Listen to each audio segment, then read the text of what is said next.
Essa é uma breve história sobre a anemia infecciosa equina. Oi, vovó.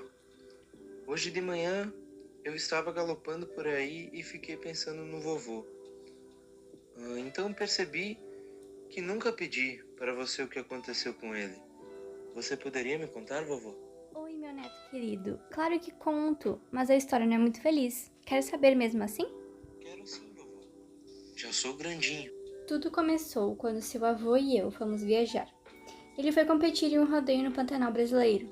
Ele estava muito animado, pois passou meses se preparando fisicamente. Esse esporte era o favorito dele. Após chegarmos lá, percebemos que aquele seria um dos maiores rodeios que seu avô participaria. Havia muitos outros cavalos. Nós não ficamos muito tempo juntos, porque logo ele teve que ir para uma parte separada, onde ficavam os competidores. A viagem foi ótima, mas nunca vou me esquecer o calor e os mosquitos daquele lugar. Seu avô estava no auge do porte físico dele. Nem se comparava com os outros cavalos que competiram, e isso o fez ganhar aquela competição. Ele foi o que mais pontuou. Nós voltamos para casa naquele mesmo dia e tudo estava certo.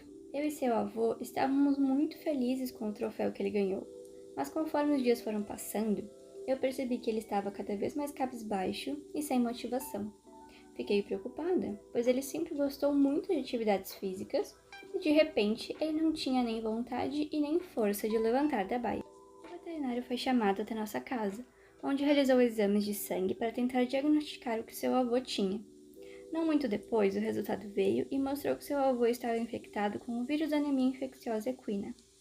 O médico explicou que essa é uma doença transmitida de cavalo para cavalo através do sangue e pediu ao nosso dono se estivemos em contato com algum animal infectado.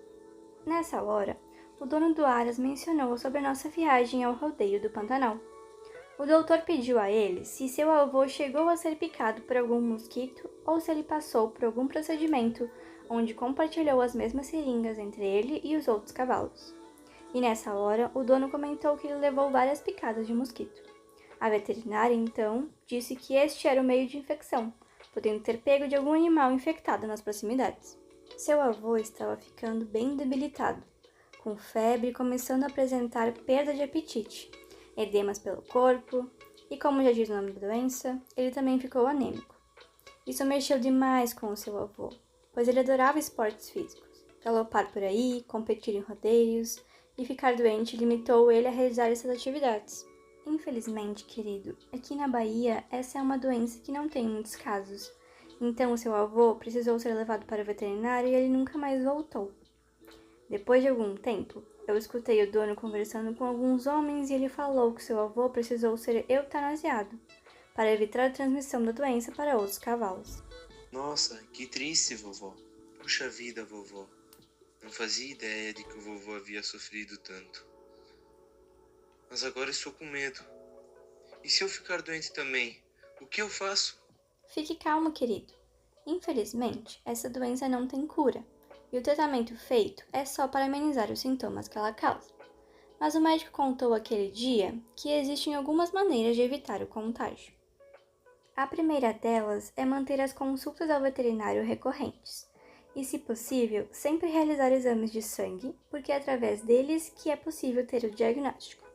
A segunda medida preventiva pode ser a separação de animais doentes e saudáveis. Se algum dia você conhecer algum cavalo que tenha essa doença, lembre-se de ficar a no mínimo 200 metros dele, ainda mais se você não conhecer ele.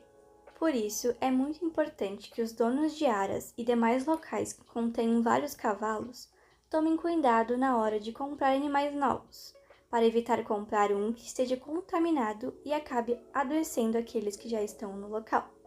Assim como nunca compartilhar entre vários animais seringas e quaisquer outros métodos que tenham contato direto com o sangue. Notei tudo mentalmente, vovó.